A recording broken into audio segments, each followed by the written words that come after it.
केला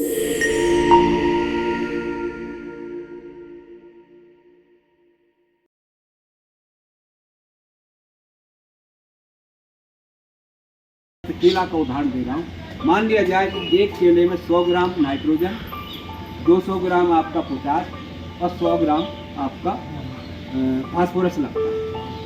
तो अब हमने तो किताब में पढ़ दिया, ये हमने क्या बताया आपको, नाइट्रोजन बताया, सुपर बताया और म्यूरेट ऑफ पोटाश बताया। लेकिन हमने ये नहीं कहा कि इतना यूरिया लगेगा, इतना सुपर फास्फेट लगेगा, इतना म्यूरेट ऑफ पोटाश। हमने मात्रा बता दी। अब जैसे भाई ने बताया कि एक बोरी यूरिया हमने 1 बीघा में डाल दी।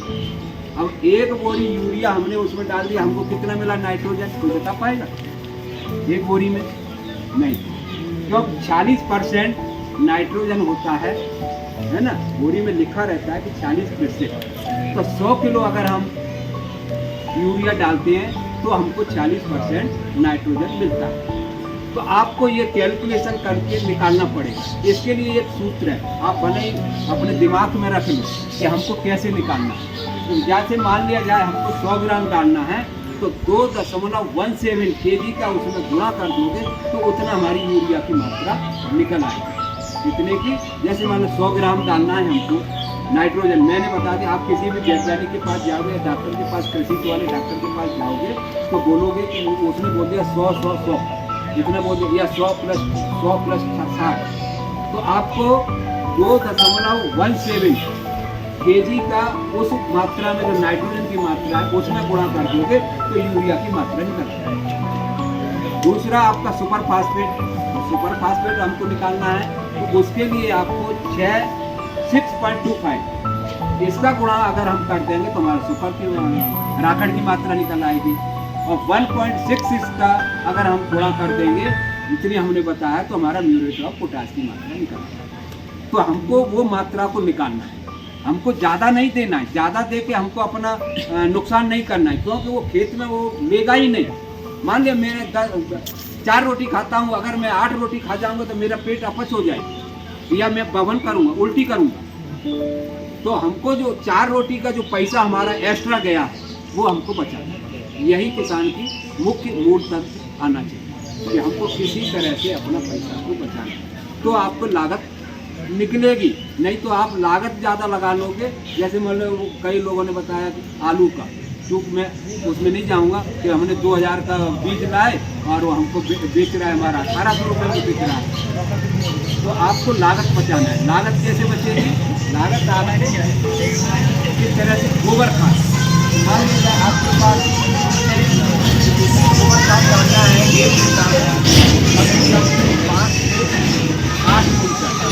1 बीघा में गोबर खाद वगैरह, मतलब 250 ml 15 लीटर पानी में उसको मिलाइए और आप उसका छिड़काव करें। लेकिन आपको ध्यान ये रखना पड़ेगा कि आप मान लिया जाए आज मंगलवार है तो अगले मंगलवार को आप इसको डालेंगे तो आपकी किसी भी फसल में रोग आ ही नहीं सकता।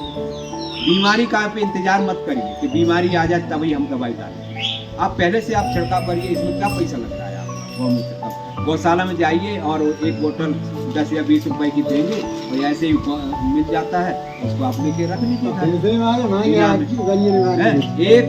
मतलब 1 पाव 250 ml 1 पाव 15 लीटर पानी में घोलिए और किसी भी फसल में आप डालिए, कोई भी फसल।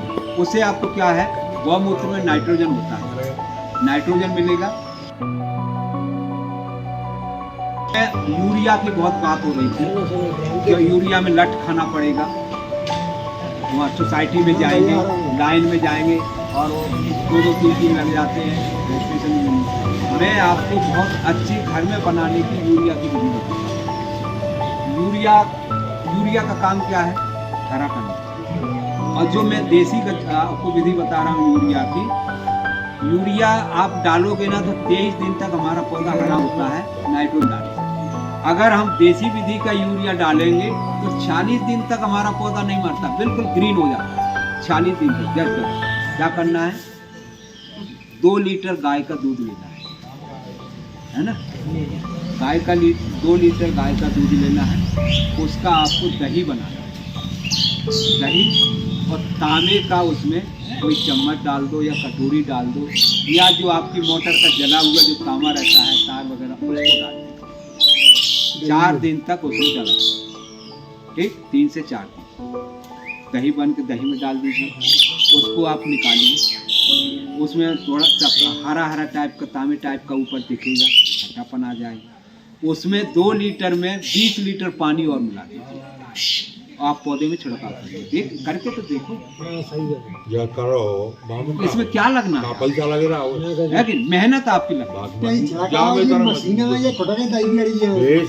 छान के करना है, 20 लीटर पानी डालेगा, उसके बाद छान के करना है कपड़े में। आपका जो साफी है ना, देसी कपड़ा जो कॉटन का कपड़ा है, उसमें छान के करना है ना। 20 लीटर पानी 2 लीटर में मिलाना है और उसको आप छिड़काव करके देखिए, निश्चित है कि आपकी फसल सोना उत्पादन तो पौधा हरा होगा, यूरिया भूल है ना। दूसरा आपका एक और मैं घर की दवाई बताता हूँ, गाजर घास सभी लोग जानते हैं, है ना। खेतों की मेड़ों में बहुत सारा जमा है।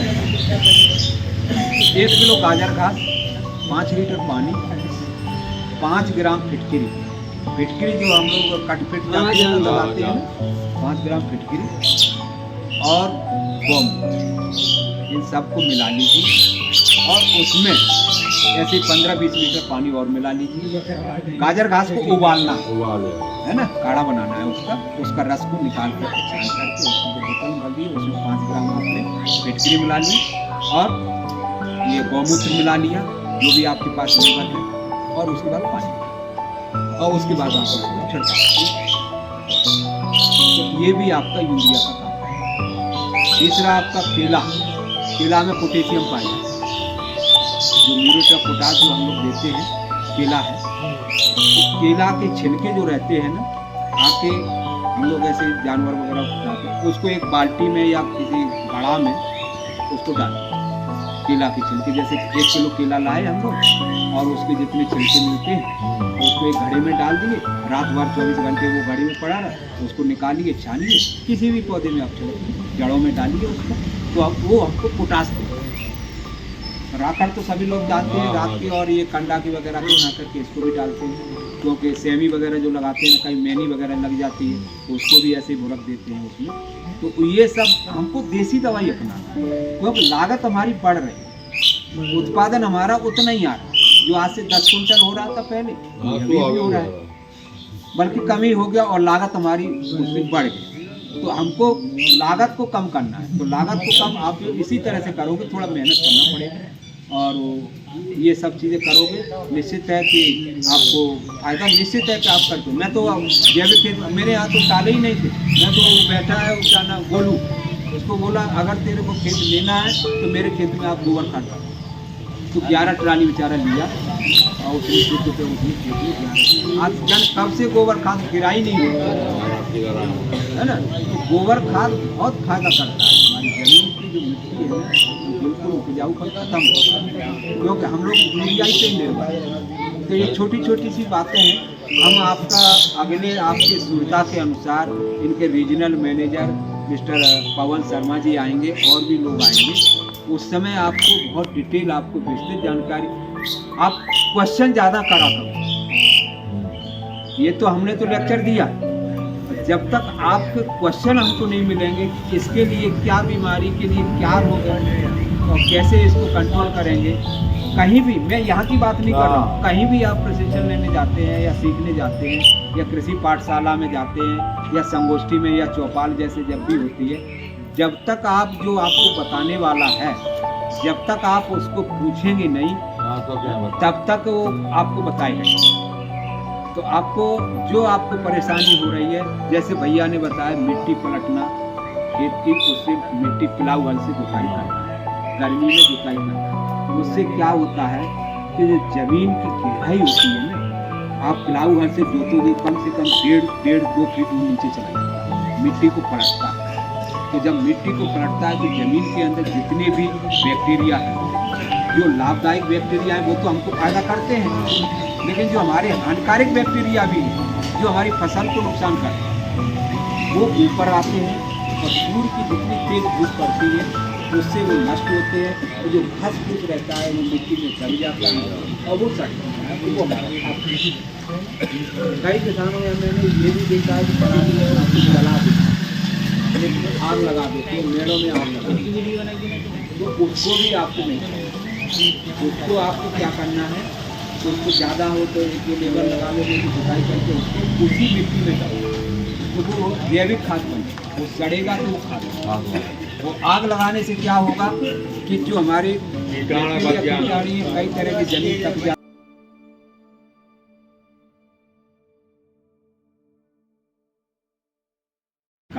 अब कई लोग केंचुए जानते हैं आप लोग, है ना, सभी लोग जानते हो, लेकिन पालता कोई नहीं हो, क्योंकि वो तो ऐसे ही हो जाता है, क्योंकि आज से पहले वैसे ही जाता है। केंचुआ और यूरिया में भारी तुलना है। आप यकीन नहीं करेंगे, आप 4 दाने यूरिया के रखिए हथेली में, और केंचुआ जो ज़मीन के अंदर रहता है, पेड़ों के नीचे रहता है, उसको आप पकड़िए और डालिए, तुरंत चटपटा नहीं। केंचुआ हमारा किसान का 10,000 रुपये खेत, 10,000 रुपये केंचुआ बताता है, क्योंकि यहाँ केंचुआ कोई करता ही नहीं, केंचुआ अधिकतर नहीं करते। और 10 रुपये केजी जो व्यापारी लोगों से आप बने ले आओगे और उसको करो। केंचुआ बनाने में कोई दिक्कत नहीं, कोई सी खाद का केंचुआ बनता है, केंचुआ खाद होता है जो आप रोडों में डालते हैं, कोई अलग से नहीं रहा उसके लिए कोई आता है। तो मेरा कहने का मतलब है, जैसे हम लोग खाद पे ला रहे थे, तो खाद के लिए एक नियम है, खाद का गड्ढा कैसे बनाए। खाद का गड्ढा लंबाई आप अपने आवश्यकता अनुसार देख लीजिए, मान लीजिए आप 5 मीटर भी रख सकते हो, 10 मीटर भी रख सकते हो, 3 मीटर भी रख सकते हो, 4 मीटर भी रख सकते हो, लंबाई ऐसी जैसे आपका खाद। उसके बाद चौड़ाई कम से कम 2 मीटर, 1.5 से 2 मीटर आपको चौड़ाई रखना है।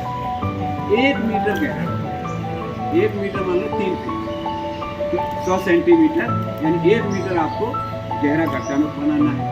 उस गड्ढे के नीचे आपको कोई भी बालू डाल दीजिए, या हमारी जो खेत की मिट्टी जो रहती है वो 9 इंच तक उपजाऊ रहती है। इसके बाद उसमें कोई तत्व नहीं रहते, किसी भी तरह का कोई माइक्रोन्यूट्रिएंट नहीं रहते, कोई उसमें उपजाऊपन नहीं रहता है। उर्वरता जो हमारी रहती है ज़मीन की, वो 9 फीट से 1 फीट से 12 इंच तक उपजाऊपन हमारी ज़मीन की मिट्टी रहती है। उसको आप ले आइए, उसको डालिए। उसके बाद आप केंचुए का जितना भी आपके घर का जो वेस्ट भूसा है, गौमूत्र से जो निकला हुआ, झाड़ू वगैरह से दिया हुआ, उसको आप भरिए, 3 लेयर भरिए आपको। इस तरह से आप अगर आप खाद भरेंगे तो निश्चित है कि वो आपको बढ़िया पकेगा खाद।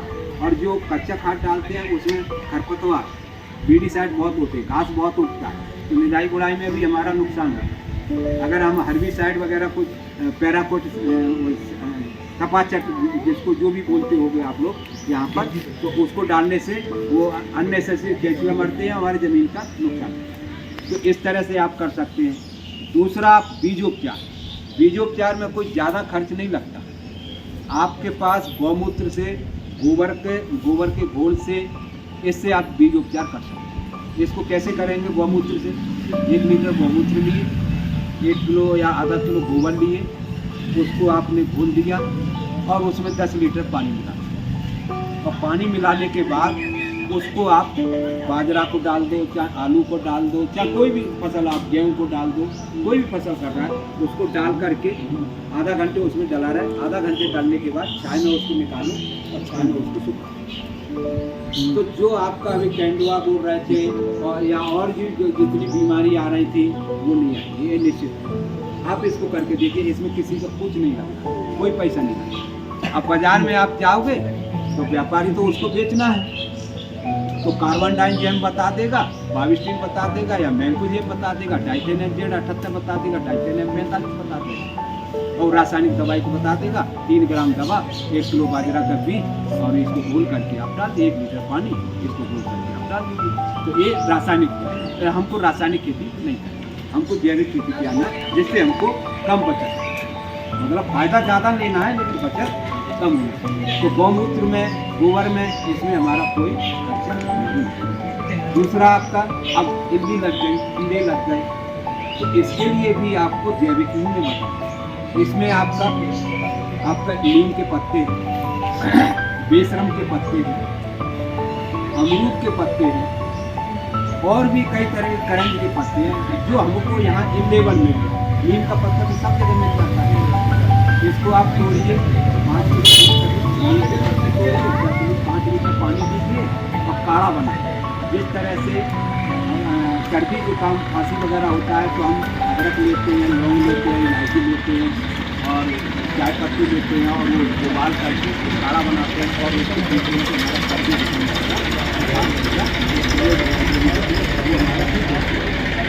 ये भी एक तरह का हमको पैसा बचाना है, क्योंकि हमको मेहनत नहीं करना। बाजार में गए, पैसा दिए और दवाई ले आए, उसने देख लिया कि जाओ डाइथेनॉल का उसका नाम क्लोरोपाइरीफास ले आओ या एंडोसल्फान ले आओ या थाइमिथोएन ले आओ, मतलब कोई भी कीटनाशक दवाई आपको उसको जोरदार वगैरह जो भी कंपनी में रहती हैं वो अपने बेचने के लिए वो करते हैं, तो उनको फ़ायदा होता है। आप मैं एक छोटा सा किस्सा सुनाना चाहूँगा कि जहर कैसे आए, हमारी फसलों में जहर कैसे आए।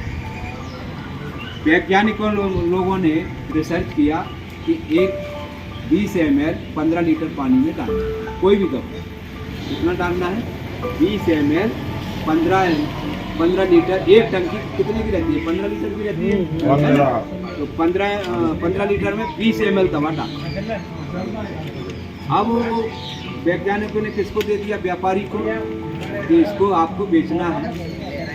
और उसका जो सेल्समैन या जो प्रतिनिधि गया और व्यापारी ने उसको बोला कि इसको आपको बेचना है और आपको विदेश में जाने के लिए हम आपको वीज़ा भी देंगे और आपको पत्नी सहित विदेशों में घूमने के लिए आपको वीज़ा मिल जाएगा। उस दवाई को बेचना है क्योंकि व्यापारी को फायदा लेना है। तो प्रतिनिधि को, अब किसान गया वहाँ पर, किसान ने बोला कि हमको हमारे खेत में बड़ा रोग लग गया है या बीमारी कीड़ा लग गया है, इल्ली वगैरह जो भी लगा है और हमारी फसल नुकसान हो रही है, इसको हमको बचाना है। तो उसने क्या किया, उसने जो व्यापारी था उसने बोला कि इसको 1 लीटर में 15 लीटर में आपको 40 ml, जो पढ़े हुए रिसर्च वैज्ञानिकों ने कितना बताया, 20 ml। व्यापारी को क्योंकि बेचना है, उसको वहाँ जाना है, विदेश घूमने जाना है, वीजा में जाना है, तो व्यापारी ने कितना बता दिया, 40 ml, है ना, 15 लीटर में, कहाँ 20 ml, कहाँ 40 ml।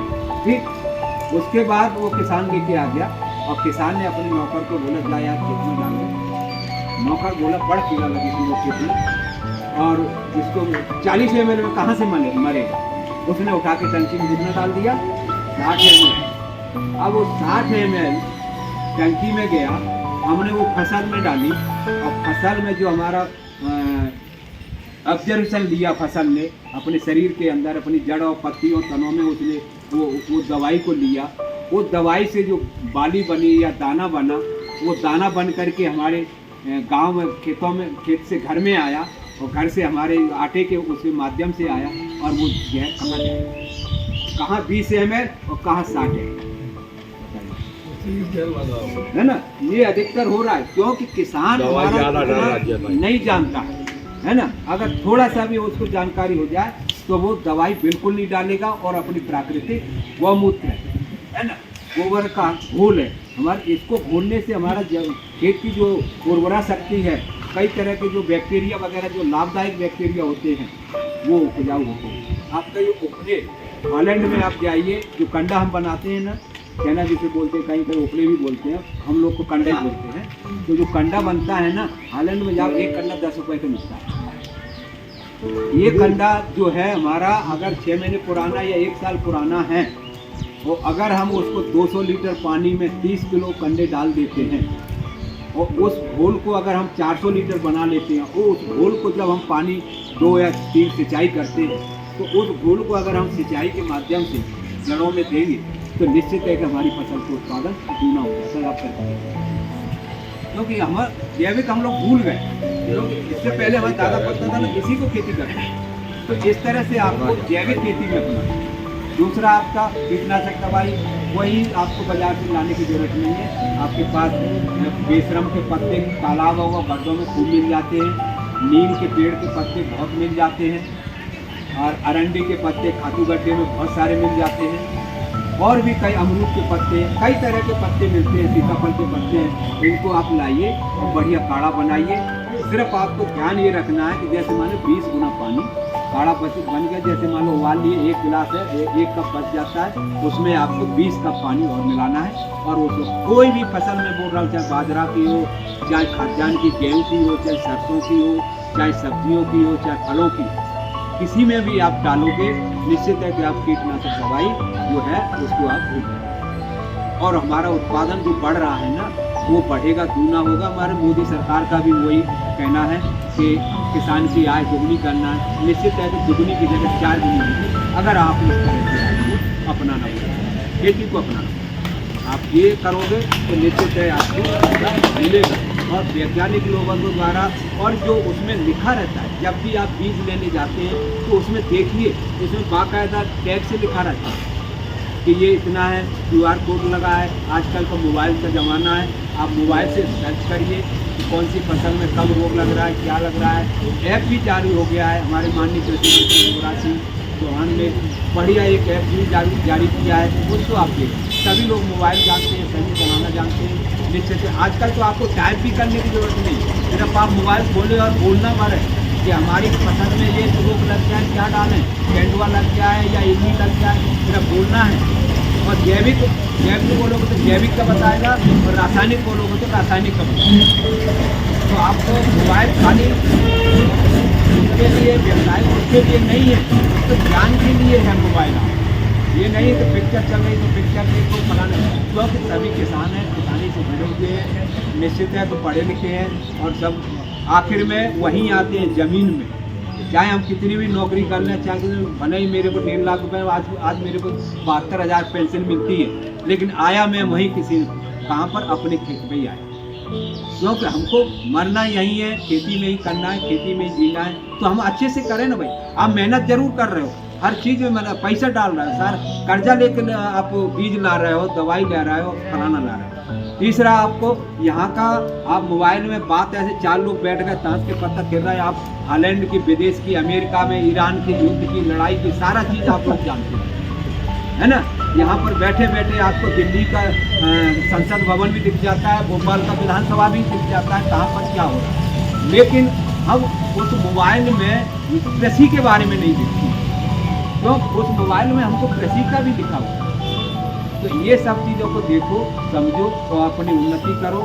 इस तरह से अगर आप खेती करेंगे तो निश्चित है कि आपको लाभ मिलेगा ही।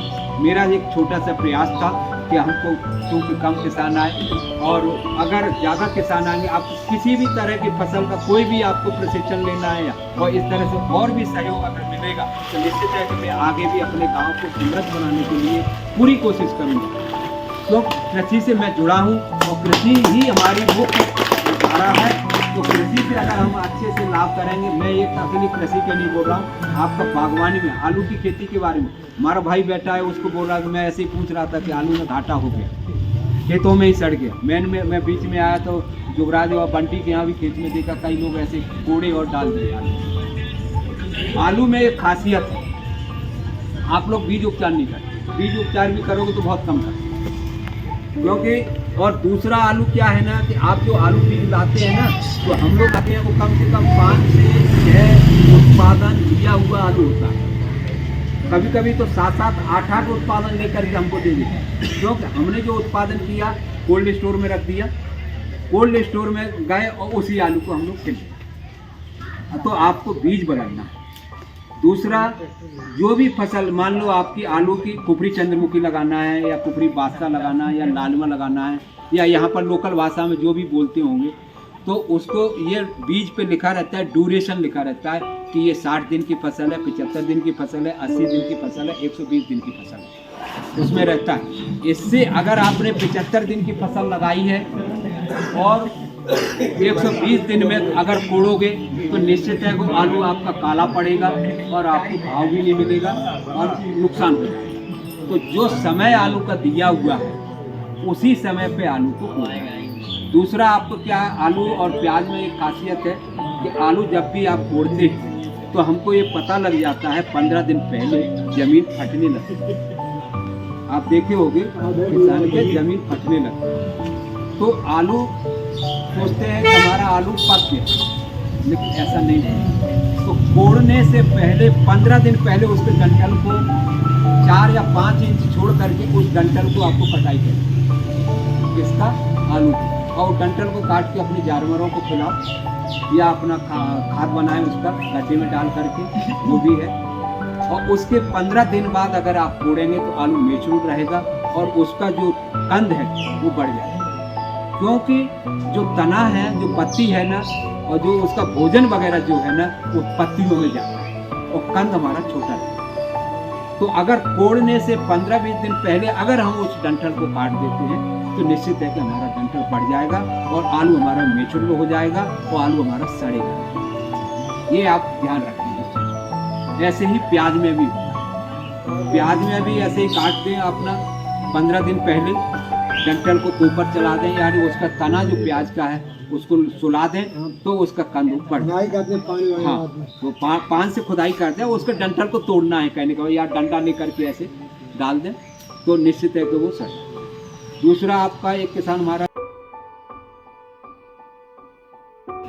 अब महाराष्ट्र में एक पारुकल वैज्ञानिक है, वो प्राकृतिक खेती बताते हैं। एक गाय 30 एकड़ मान लो आपका 60 बीघा हो गया, एक गाय से वो 30 एकड़ की खेती करते हैं और वो ना कोई यूरिया डालते हैं, ना कोई सुपर डालते हैं, ना कोई पोटाश डालते हैं, सिर्फ वो प्राकृतिक खेती करते हैं जीरो बजट पे। तो ये चीज़ हम लोग सोच रहे हैं कि जब हम आदिवासी क्षेत्र में रह के हमारा आदिवासी जब इस तरह से करता है तो हम लोग तो पढ़े लिखे हैं सब, हमारे यहाँ के तो सब अच्छे वो डॉक्टर हैं, वैज्ञानिक हैं, कई लोग 12वीं तक तो अधिकतर एग्रीकल्चर के लड़का पढ़ता ही है ना। तो उसको मेरा कहने का मतलब ये है कि आपको अधिक उत्पादन लेना है लेकिन लागत भी कम करना है। तो कैसे होगी, जैसे हमारे भाई बता रहा था कि आप गोबर खाद ले आए, दो चीज़ हमारा किसान अगर समझ जाए, दो चीज़ क्या, एक बीजोपचार और दूसरा हमारा खाद बनाने का विधि।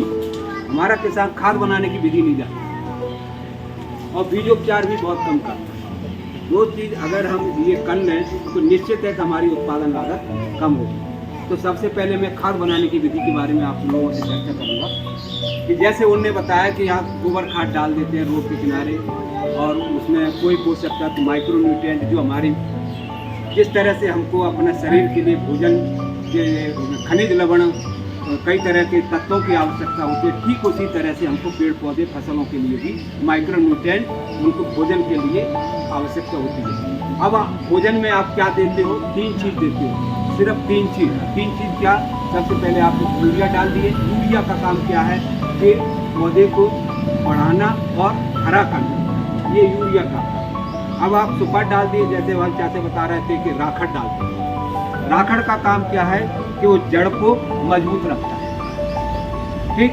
और पोटास का काम क्या है, जो हम यूरिया या पोटास भी बाजार से लाते हैं वो उसको डालते हैं, तो उसका काम क्या है पोटास का कि दाने को हष्ट पुष्ट बनाता है, मतलब सुंदर, स्वस्थ और हष्ट पुष्ट बनाता है, चमकीला बनाता है। तो ये 3 चीज़ हम मेन अपन खेतों में डालते हैं। अब ये 3 चीज़ अगर को हमको बचाना है, क्योंकि आज से अगर हम 10 साल पहले की बात करें तो जितना उत्पादन पहले हो रहा था उतना ही उत्पादन अभी हो रहा है, क्योंकि हमने यूरिया, सुपर और पोटाश डाल के अपनी जो हमारी धरती माता है उसकी हमने भौतिक स्थिति को बिगाड़ दिया और कई तरह की बीमारियां जो आज पैदा हो रही हैं किसानों में या आम जनता में, वो सब कीटनाशक दवाइयाँ और यूरिया से बीमारी होती है। आप यकीन नहीं करेंगे, राजस्थान में एक ट्रेन चलती है, पंजाब से आती है और राजस्थान के लिए आती है, उसमें सिर्फ यही लिखा रहता है कैंसर पीड़ित मरीज। उस ट्रेन में लिखा रहता है कैंसर पीड़ित मरीज, क्योंकि हरियाणा और पंजाब में सबसे ज़्यादा कीटनाशक और यूरिया रासायनिक उर्वरकों का उपयोग करते हैं, जबकि हमारा मध्य प्रदेश तो बहुत कम करता है, उतना ज़्यादा नहीं करता है। छत्तीसगढ़ में तो बिल्कुल होता ही नहीं रासायनिक का। तो अगर मान लिया जाए, जैसे भाई ने बताया कि हमको 1 किलो रोटी मेरे को खाना है, मतलब भोजन करना है, मेरे खुराक 1 किलो की है और हम उसको 2 किलो खाएंगे तो हमारा शरीर